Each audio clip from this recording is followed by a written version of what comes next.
MUFG를 미쯔비시 UFJ 은행이라고 하죠. 이 MUFG에서 만든 도서관이 있어서 구경을 갔습니다.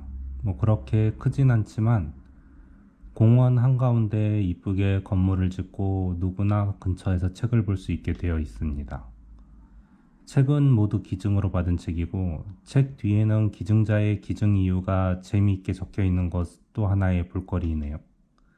그리고 빌린 사람들도 날짜와 소감을 적게 되어 있더라고요.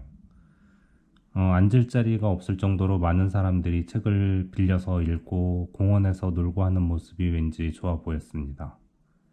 여러분은 책을 얼마나 읽으시나요? 청고마비의 계절에 책 한 권 읽어보심이 어떠신지요? 일본 IT는 모두 블랙이다. 제가 일본에서 많은 프로젝트들을 들어갔었잖아요. 그래서 느끼는데 다른 유튜브 방송들을 보면 이렇다더라 또는 자신의 환경이 전부라고 생각하면서 하시는 분들도 계시는데요. 저처럼 수십 개 일본 최대의 기업에서부터 뭐 홋카이도의 작은 채소 파는 아주머니의 DX화까지 해주면서 의 경험을 알려드려 볼까 합니다. 결론부터 말씀드리죠. 일본의 IT 기업뿐만 아니라 모든 기업은 블랙입니다. 하지만 그 블랙이라는 곳에 입장 차이가 분명히 있는 것 같습니다. 정시 퇴근을 안 시키면 블랙인가요? 자발적으로 정시 이후에 남았다가는 사람들이라며? 잔업수당을 본봉에 포함시켜서 처음부터 계약 시 이야기했기 때문에 월 40시간 잔업은 수당도 안 주면 블랙인가요? 그렇다면 처음부터 40시간 포함시키지 않은 금액을 달라고 하셨어야죠.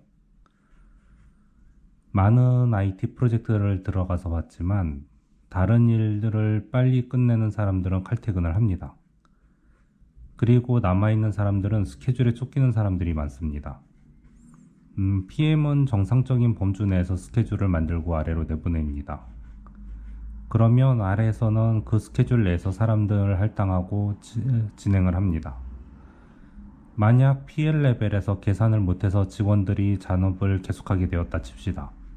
그러면 바로 IT는 블랙이라는 딱지를 붙이게 되는 것인가요?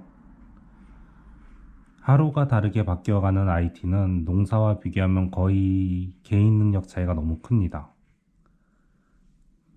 빠른 정보를 습득하고 스스로를 이해하여 L4와 L7과 GSLB를 정확하게 구분할 줄 알아서 어플리케이션 게이트웨이를 쓸지 아니면 ELB만으로 충분한지를 알려면 열심히라는 단어만으로는 부족합니다.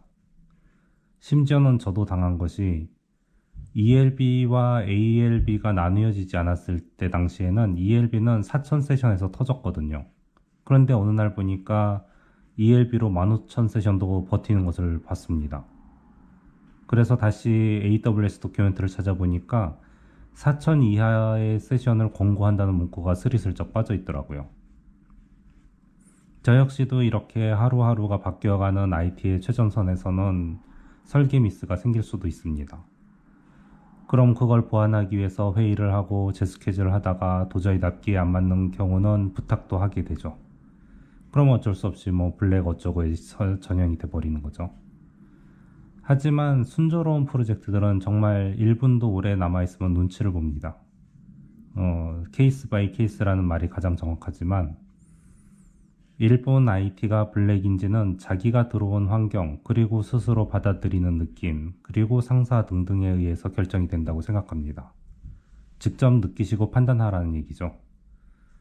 일본은 아까 얘기했듯이 채소 가게 아줌마도 DX를 합니다. DX는 디지털 트랜스포메이션의 약자로서 디지털 하겠습니다 이런 얘기죠. 그래서 일본에서는 이런 총칭으로 DX라는 표현을 쓰고요. DX를 하는 중소기업에서는 국가의 다양한 지원을 해주고 있습니다. 제가 참여했던 중소기업 디지털 응원대라는 프로젝트에서는 국가에서 92%를 보조해주고 개인이 8%만 지불하면 최대 30만원까지 IT화하는 지원금을 받을 수 있는 프로젝트가 있었습니다. 이거는 누가 신청하고 하는 게 아니라 저같이 영업을 뛰는 사람들이 직접 영업을 뛰어서 고객을 유치한 다음에 국가에다 신청하는 식이죠.